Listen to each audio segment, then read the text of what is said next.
Ei ole ua Yesus ai lela lolani e olai matu uai o mea totoi ai le atu ia whaapena o loto nei tō mai leua aonga o nasa ia tuai le pua lele ua luina mai ia fua mai ia ta lau o fu e aonga e atuai ia whaapena o matoloto nei o mai le ua aonga o luanga wasa. Io ele tuai ia pe le ua tu le o mai o lo nganga i le lalo langi nei. O matu viviti pa ia la vufio. Wa ua tele tea lo alo. Lo tosa. Lo alofa lo taita inai lo matu wola. Le aso ma le aso. Lo matu o toifo ma le ala. Te leo tu la fo ina. Matu uila. Ino matu o ese soko ma oe. O wala. Au te talo tamai. Whaktai le alofa. Se alofa ina atele. Lofa tu mau le tiu. A o matola. Matu ka muka i dina. Le tua whaktai tele lo wangine. Tai i lo ta kukuru matu wola. I mea le e ola ai le tamata. I ui no matu fili i mea le ami. O lo matu wola. Lo lava tio i ui pia lau suru i lo matu wola. O le mala malama i o matu suru i o matu wola. O le mala malama i o matu haine di e. Whaktai tele. Ia. Ia mea. Ia. O le tangang suaswani. Tautu ua le tautua me te umi. I watu me u malava i a joe. Na ni te o mapai ni ngā ruenga u whai no matu whatino ina. O wai sovi inga. O lava i o matu tamata. O swafa Yesu whamanga. I o i mangalo mea kuma i lo swafa. Na mawai o lo swafa Yesu. Amen.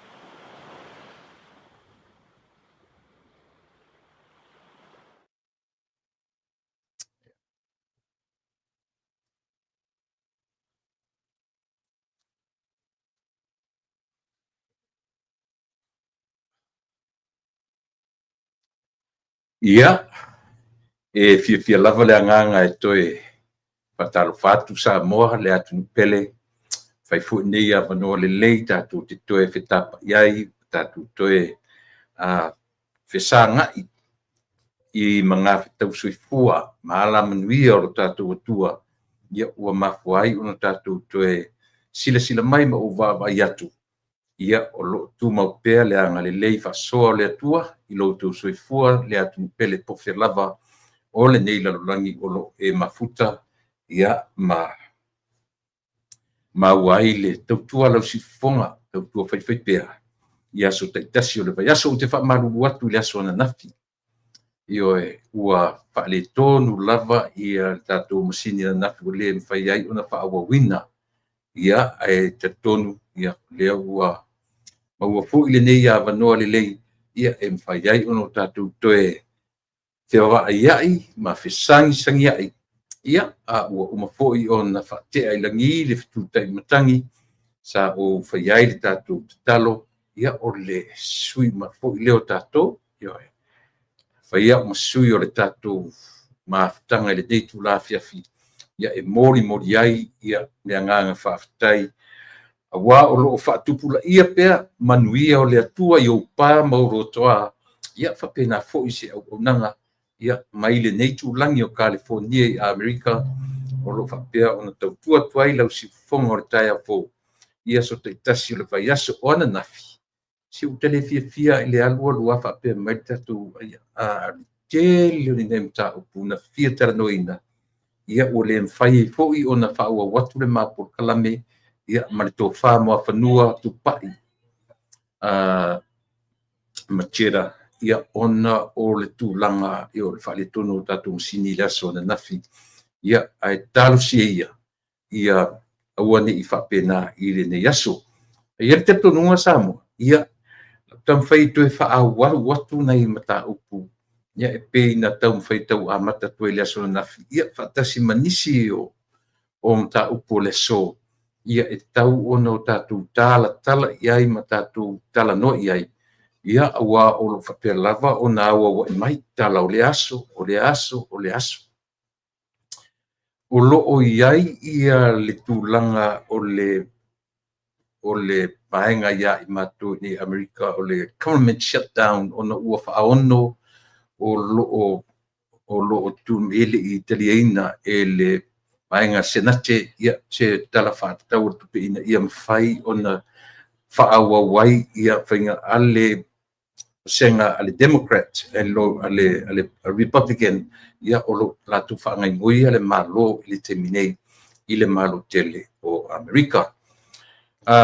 E iele nau ta inga Samoa ia tele i yang ia tu et fatalo fatu ilo tatu wat nu yo na vanga uma ia Samoa mai ai le bavau o le fa bavau ia o pa ia le to mfai ai se le se poto le se ta mai na te to e outlaina o Samoa la vai o le tofi le u mai na tofi ma tu la pua ia on na vanga uma io e o pa ia mo fainga o sa mo fainga ia ele fai e so tangata ia ma so fatova ia na toe tala ia le mamalu mau ia Samoa ia e pei ona tau whailo atu ia oi foi so se tu ainga ia po le ale por kalame ia le lava ia wa ino matu whapa ia tu Samoa ia i lo tau pa ia ma lo tau mamalu ua mafuai ona iai le Samoa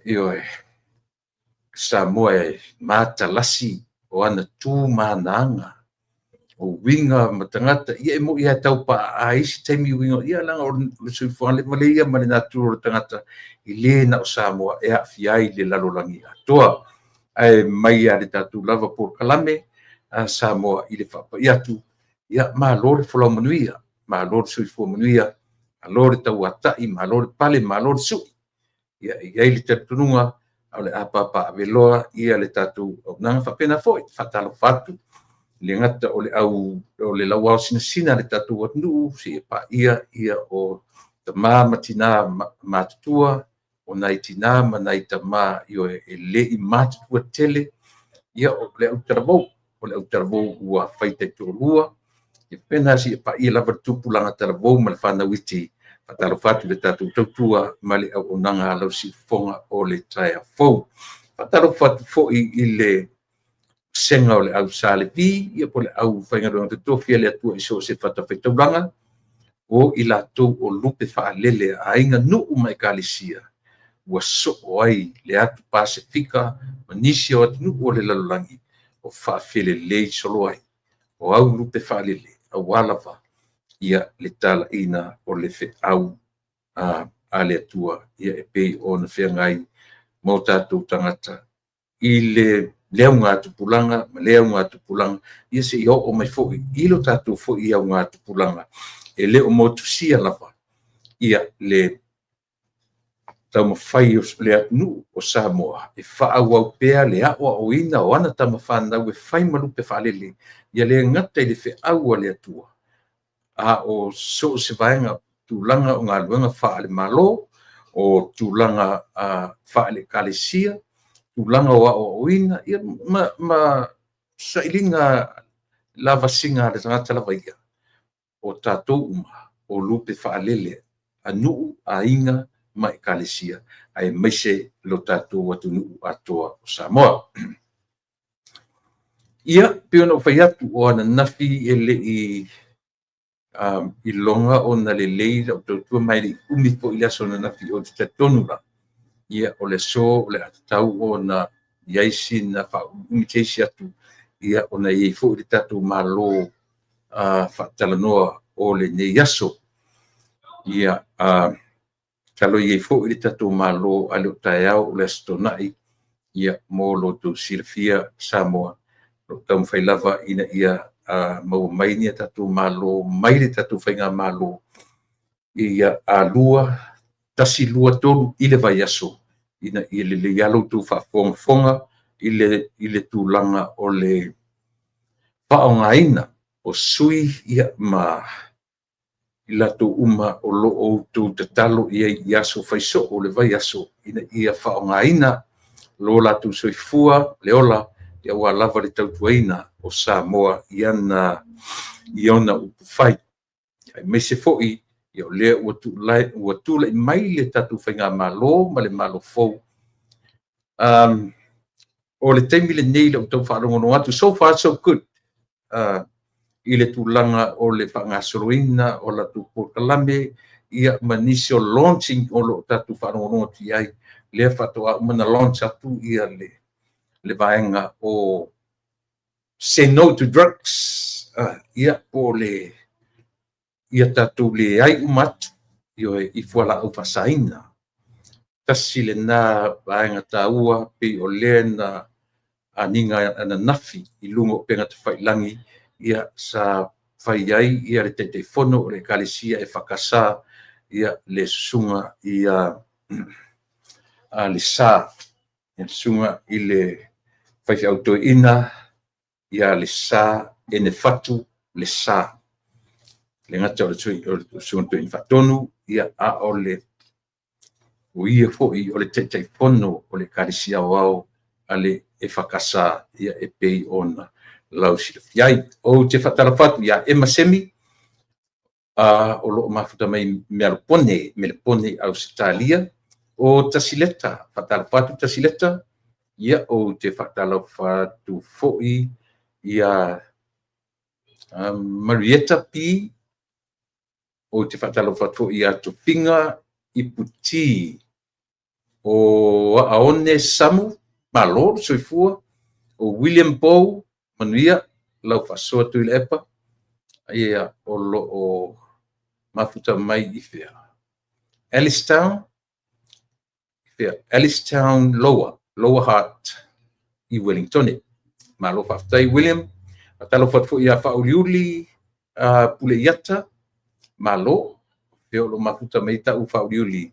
Ia whatalo whatfu ia Augusta 25, o whelo mai ia pafta tele mo le mafuta mai. Au sange si osi, patalo whatu o mafuta mai Melbourne, Australia, ma lo paftai, o se au te whatu alii, ia o lo o whatalo wha mai i whea. Ia le na, ia le atua ilo na ngā lelei i le nei aso. O taluai ngā luenga, whatalo whatu fo'i, talo fatu foi ia tunu mafono e lia o lia e ela, I'm sorry, tunu mafono ela matai rata ia ole paanga masani le tatu Porkalame Sefo Nicolau ma lo whaftai ia le whelo mai patalo foi ia human someone ia o lo o whape foi o na whato whamai ia malo whaktai ia le mai mo mai ia ma le pelo mai le tatu po kalame Peter le au moana malo whaktai te tele ia le pelo mai o ulu lau pau po lau pau ia le na whaktai tele ia talu foi legend lemi tole afoa whaktai so ia whaktai le pelo mai fe pule Elizabeth Firo ia malo whaktai tele ia le pelo mai sa whatala pana epikeo niu apu ia le na olo o tunia tapu manaia pena fu filo mai Melbourne Australia Erica Maoe ia le whaktai tele la o Maria Lesina Tavae malo whaktai tele la ia sifalome malito tele o i tātou Rusia po oa malo Rusia oa mai oe ia alofatu le tautua ma le auaunanga a le siufonga o le taia fou. Ia fatalofatu fo'i whaalua aftia pena fo'i ia inosia fatumiti soli malo le fatalofatu fo'i ia tanuwasa tonga Luisa Emma Jane Lawson Emma oa mai o lua masilo matua alofatu ia vai tupu ia mania alofatu mo rua ia o lea ua manatu fo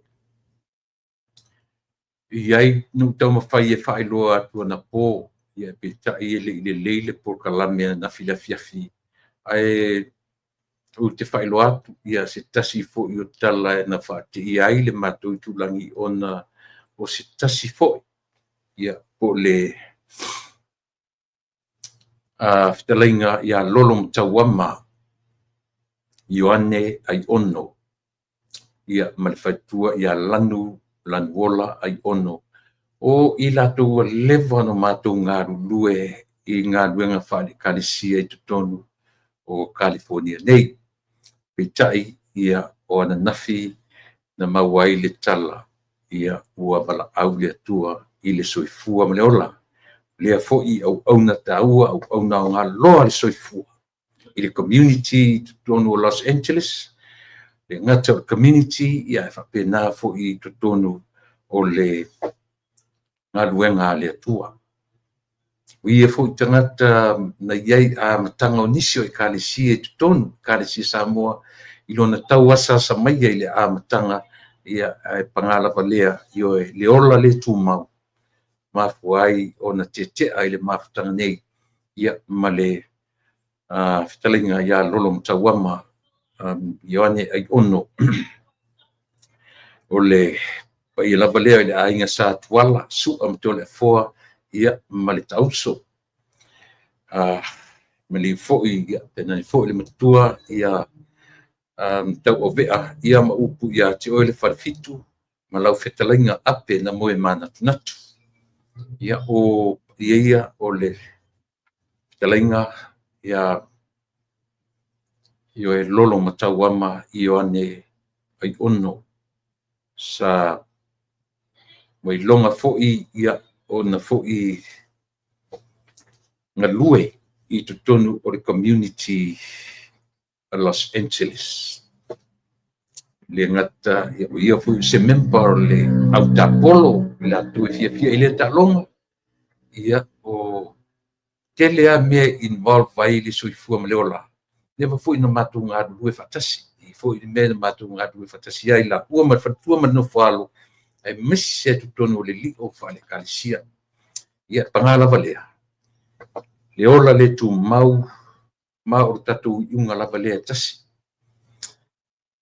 ia ia ina maua ia tala e galo a nisi mea pe a oo mai le valaau a le atua i le soifua ma le ola ia e molimoli atu alofaaga o le tatou polokalame ia e maise foʻi lenei ekalesia a le siufofoga o le taeao fou e fakasā UCC California ia te oe le faletua lanuola ma le nofo alo ia o loo soifua ai ia le fetalaiga ia lolo matauama tuioti Ioane ai ono. Ia e ala iona ilona fatua ia ala nuola ai ono la alo tasi lua tolu fa ia ma grandkids o le manino ia pe to fia grandkids a ila ua o lo o iai i le taimile nei.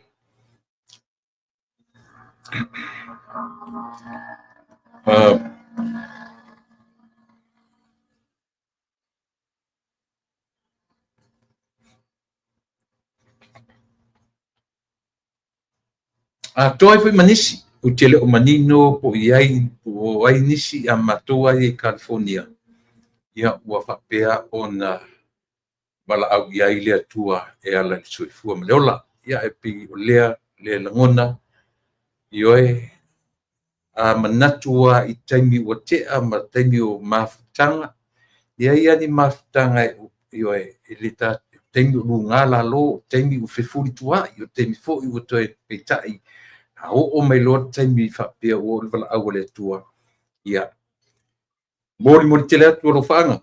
O le tatu tautua, ma le aunanga si ufonga le tai a fau i le whatua i ala nguola ma le no fualo.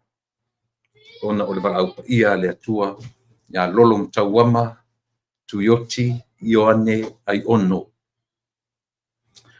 Ia, ona anga i mai loa leo lau tala noa, lau toi anga ia o te whaawau lau tala noa i na whilanga ele i uma le lei ia lau tala noa, fia whaale tonu mai tatu masini la sona, fia o manatula. I toi pa ia isi mesia. Le anga ua le longo le lei ma ua i loa ai le maa o le tangata ia ma le fetu tu nai. Ioe. Asa o apa tu lava ma o tatalo atu i le ekalesia Katoliko Roma. Iona taitai. Se sila ane leang o ma moe Katoliko Roma. O loo iai lalo le susunga le tuila e pasa ilele. Ia maleu ngali i le tonu o sini e Australia. O tele whatau matatau ilo latu whaleanga ina o le e whakasa. E taua ina o whapai atu. Leanga o lupe whaalele are Katoliko Roma ia latu nei. Ioi, o mele leanga a uwaru whatau matatau i le tangata. Pawalea. O lea ungani malakutaru sanga i le e kalisia Katoliko Roma a whanongorongo mai o na taitai, whamole mole. Se i whaiane se whalea onga i au tu tangatai i a ma moe le kalisia. Aisea, ta oto le au whainga ruenga le tu. Tu le au whainga ruenga le tua, o le mea patino na i le tu. Ai aua tatu te leanga o le ale tala o tō ave ma a ngai au whainga luenga ale e whakasa, o tai o le whakasa. E a fia o mai ala ngona o i mato, o le o lu tāpua i lalo le whamaru, o lea fu i kalisia. Ioe. Si o tatou uma o le whanda o lea tu, o tatou uma lavo kirisiano po le alto i ngā e kalisia ma te tununga e te aliai. Ioe tatou te se uma i doctrines, ia po a onga a o le tasi alo tatou whaitutoa ngei meo e kalisia ma urotu. O le atua soifua e ou le kalisia. Po le ale kalisia na te iai. O le tala le lei. Walang tatou o e fatu ia mandei ioe. Ona o le tūlanga. O le tatou wa ai i le atua e ou. Le fe au ma le ngā ruenga. A ua manatu fo i ainga. E ave a latu tama whanau o lupe whaalele. E ave le fe au mana ngā ruenga le atua. O le wha moe mawalunga. E mawalunga le wa ai a ainga. I le atua e o le tala lele. O ai ea so tātou na wa ai i le atua. None of us. Le sisi o tātou. O lau whaitau ma lau whaitau. O lau suesue ma lau suesue. Tātou te oa i a fionga le atua. Ina i o tātou tamwhaia. I a ola ai le soifua ma le ola wha le nganga o tangata. Pau nā me tātou te tausini o iai.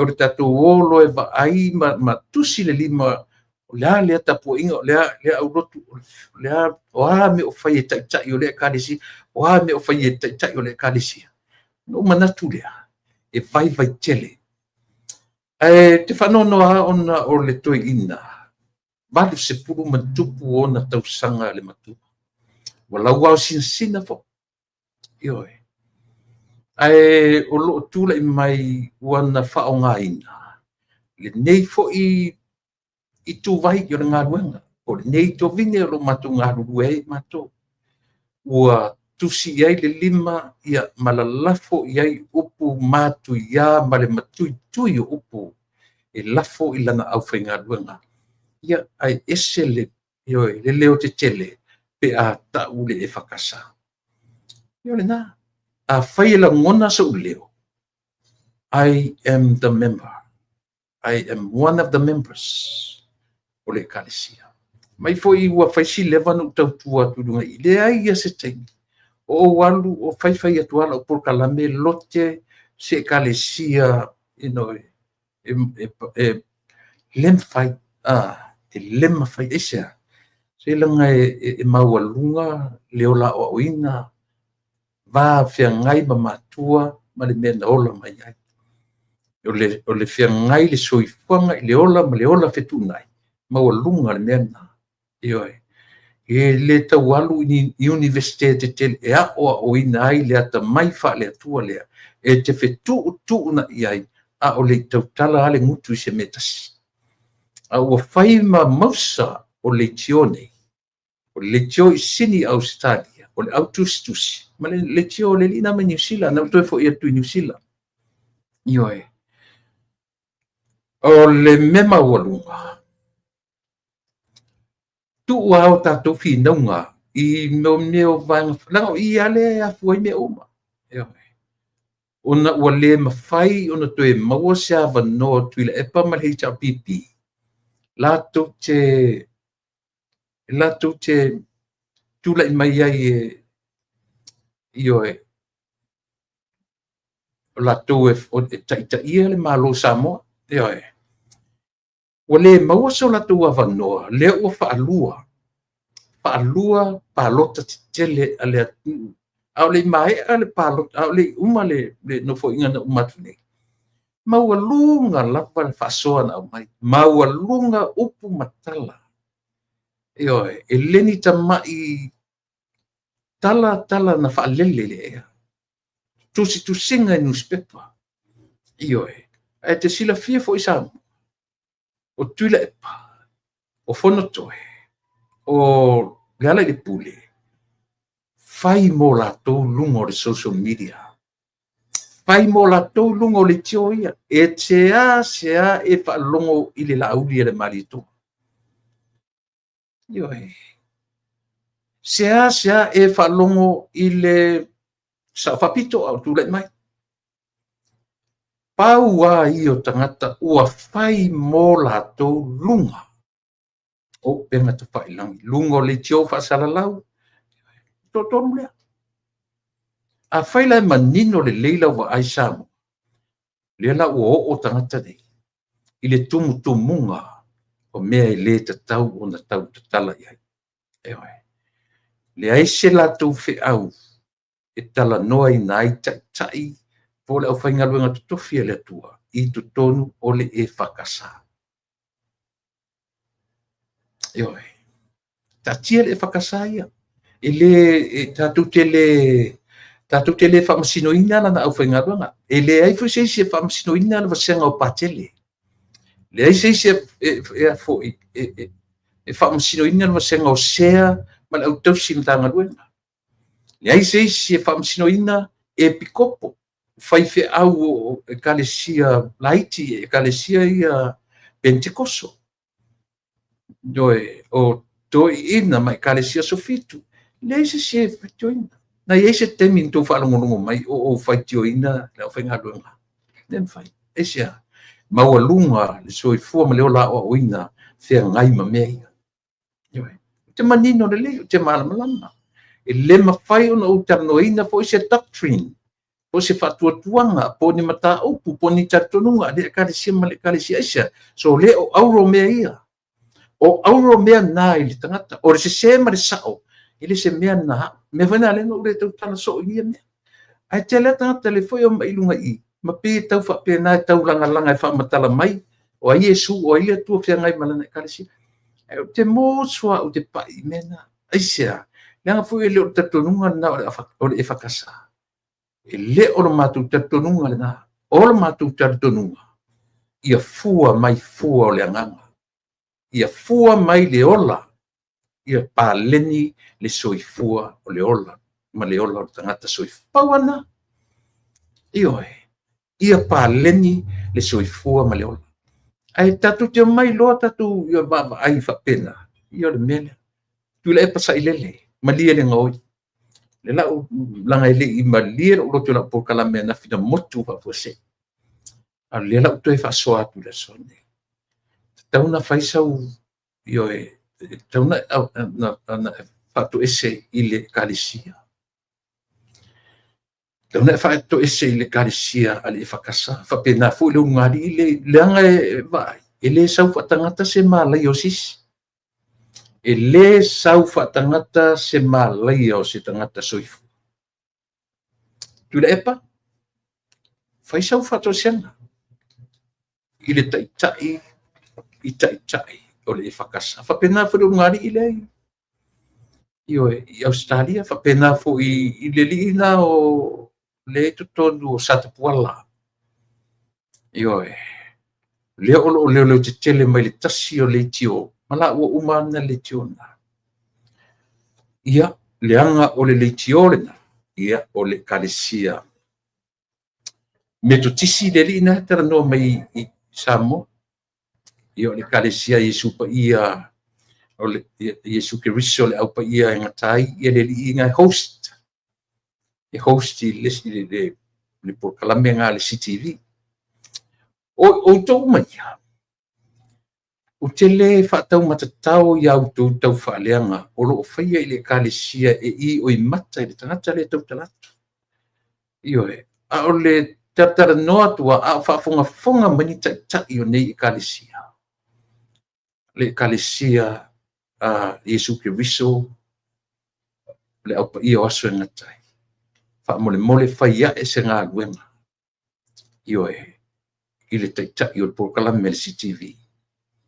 O ia o lo hostinga ia matala no tau whaososo i le Samoa o le whailaunga ale mirtis. Aro lofa tai o ni kalesia. Whaamore mole. Se whaiane ni ngā luenga i nei tangata. Awale a vea meo o ta alonga whaaporkiki, ta alonga o le palota. Ua uma. Ua maea. Ai leo le toe liua e aua ni whaia lava se excuse o le whaia ina lava. O le whaia ina. O le to ilalo popo, o le to ilalo popo.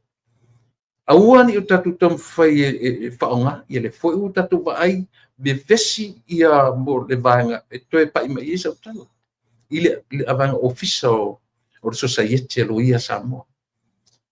Ele manino me le longa se mea tu tio so ia ina ia au mai umani tangata. Ina ia wha mautu ai se excuse o tau whaia. Ma fu ai lo tutu ilalo. Le whai atua ma le nganga ma le loto manino i mea tatu te tala no iai. Ma fuanga o nei mea uma. O le loa se mea e sisi o iai le ola whaia ina. O le longa se me e alo whaima alo whanga o le tangata o la to ilalo. Ona feosofi lo le whaonga le ofisa lo ia. Ioe, le society lo ia. Mana tua fo i le vaenga mua lava ina ua to ilalo tuila epa mani hei tau pipi i le lua orua tasi. O lana mena whaonga. Whaonga pule mtumua. Whaonga tina o Samoa. Le tu pao te maitai. E saola tala le whaiatu. Ioe. Oso ito ina whaonga organizations ese ia. E oe match.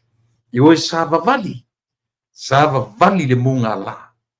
Ioe. A matatu e le fau tau i tai whamasino i munu. E a fua i siani whainga. su e se awala ioe ina ia whaamatala ia Samoa o ina mafuai no matu le manmaro o ina whaia ina ai le matu tupa o ina whaia ina ai le fas o ile e tapipi ile foi la ua uma masalsalonga whaonga le society alo ia e whaia langa whaonga le organization whaonga CEOs ma CEOs e mea le mauarunga re ta ofia tatu porkala lau fionga i le li pale mia to sila totoa i mea ia io sa ili whawhitaia i CEO tamai tai to ruan io so they have guts to resign io ta mai guts na they don't have guts to deal with the new with the government of today they don't have it that's the reason why but elele in my mafufau I'd rather resign than stay there and create sila tu whamawai nei lor nofo o matongi maa ma whaaleanga ai le toi tau te tilo a lau toi anga i pia mole ia le o te le tae lava ulanga o onga doctrines e kalesia pau a leo la ua ungani la ua anga i sa o i tai o e kalesia ia ana ia van whaasala lau tau te o lava po fea le maualunga tātou te o iai i le vaenga i whakpor so i fuamana e tātou te pa ilo mea tau e kalesia tātou te pa ilo i mea tau lotu mga langa tātou o su e rupu ecclesias le lupo le ekalesia mafuena whaangare upu ekalesia tātou whaipolan mea sa wale upu le lotu tātou sa ili sia me ua whai emo me congregations ba me organization pa ale atu e fu le ana whai me organization ale youth for Christ o isi mau isia e tasi alo na tātou o le develop le malo le atua isia le anga o le malo le atua na te whaatonu fo lau le malo le tangata le malo le tātou te olai a e one ngalo ia te oi a fisili o lani me ta o le malo le atua le o tātou iai le o e soifua ma o olai o lona winga e ta tau o no tātou va ai le soifua ma le ola i o tātou loa i o tātou loa ola i le olanga whaale atua o lea a ua whaia ina loas su e ta penanga ta pena aru malo lo le leti pena o le whaia ina whaale atua na ioi o le whaia ina le na wa o ina e le atua o lea a whaia ina lo mato i lalo ta oto nisi mea awato e sa ili awala awato e sa ili excuses awato e alo solo awato e whaonga lea mea malem awato whaonga ina tangata ioi awato whaonga tangata e tau su e aisi awala to e whaamatala i le ola whaia ina male to i lalo nisi vaila le o ili au whainga luenga ale atu le o tai o le ni e kalesia uala lafo i ei upuleanga ua la lafo i ai le ola ua whape mai o le esia le lopa le winga o le matu i kalesia ona taitai ia ona pa ona na o le tala vai ta oto i le awhinga ruanga ale ni kalesia ta oto taitai o le kalesia e soala pule ia matu e vava ai ia le kalesia wao a whape lafo i oe ba ai te tai ba ai le kalesia ma le kalesia na le local church na te lo tu ai ta wala tu lo fai te au ia pe ta wala mai lau epikopo ia pe ta wala mai i lau epikopo ia pe ta wala mai i le sea ma le tausi matanga ruenga ale o ia na mai lo tu tai tai e tio tai tai o e kalesia na ele me ta o le kalesia so fatas e soala pule na pe a fai wa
o te whamaru atu.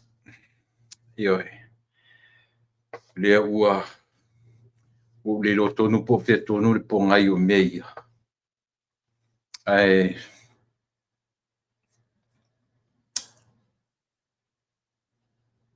ioi.